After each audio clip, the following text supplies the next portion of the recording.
anemia falciforme, ela é uma doença hereditária, degenerativa crônica, passada de pai para filho, né?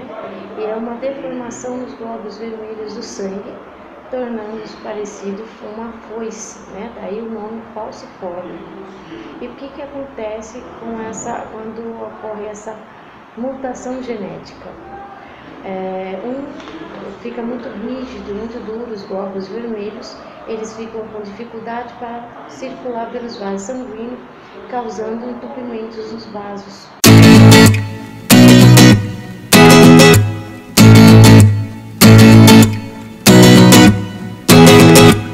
A doença acomete principalmente a população negra, mas como o Brasil é um país miscigenado, hoje não podemos mais dizer que a doença falciforme é uma doença de negros.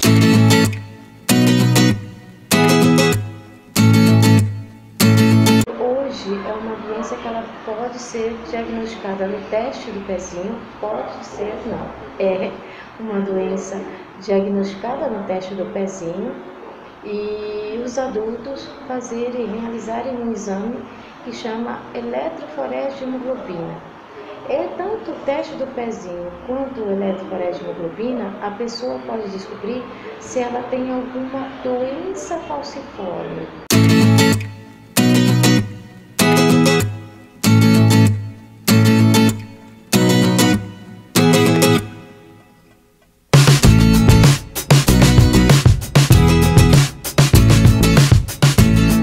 Os pais conseguem saber, antes de gerar os filhos, se eles têm ou não o traço de doença falciforme, através do exame de sangue chamado eletroforese de hemoglobina.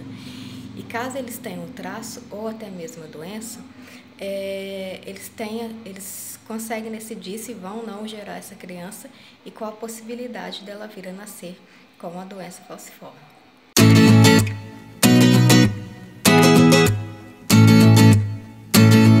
E como ele teve 2 derrames, o primeiro foi com 3 anos e 11 meses, aí ele teve alta, veio embora sem sequela nenhuma. Depois, com 4 anos e 10 meses, ele teve outro derrame, aí ele ficou ruim, foi para UTI e teve alta com sequela motora do lado direito, mas é super independente, faz tudo sozinho e tem uma úlcera no tornozelo direito também por conta da anemia falciforme.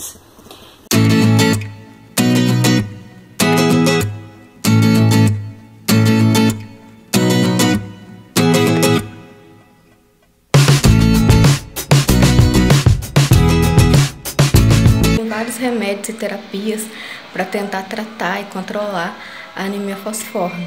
O mais conhecido é o medicamento hidroxiureia, que a comunidade da doença falciforme conhece como hidreia, e também nos casos mais severos tem a transplante de medula óssea.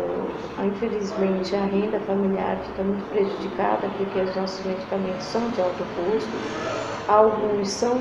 uma grande maioria são distribuídos em farmácias de alto custo.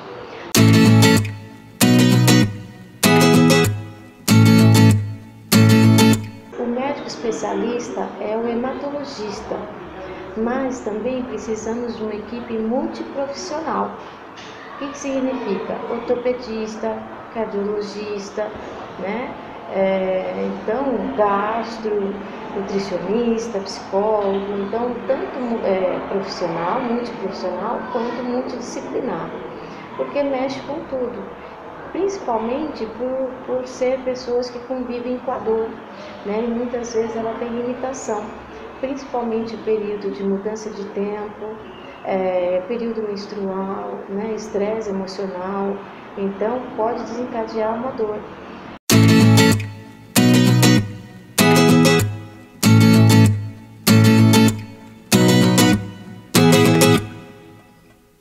A hemoglobina SS é a mais comum entre as doenças falciformes e acontece quando o paciente herda as hemoglobinas S de ambos os pais, tornando assim uma hemoglobina HbSS. Os indivíduos com esse tipo de anemia falciforme têm a taxa mais elevada e são os que sofrem mais com os sintomas da doença. É hemoglobina SC, que é o segundo tipo mais comum da doença. Então, acontece quando o paciente ele herda o gene HBC de um dos pais e o gene HBS de outro. Os sintomas são parecidos com a hemoglobina HBSS, mas a anemia ela é menos grave. Alguns dos sintomas, por exemplo, são as dores abdominais, as dores ósseas.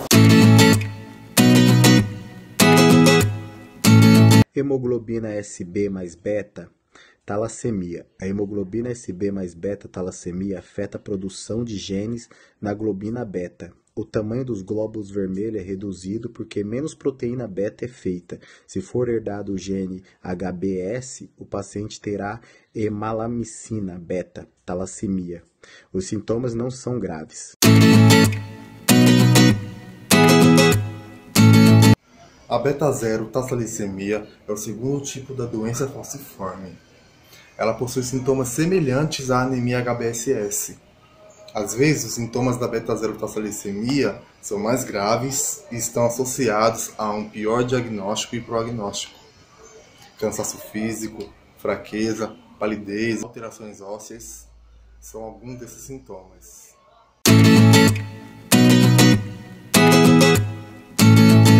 O traço das células falciformes, tá? É quando a pessoa que apenas herda um gene mutado, a hemoglobina S, de um dos pais. Ela pode apresentar sintomas ou não.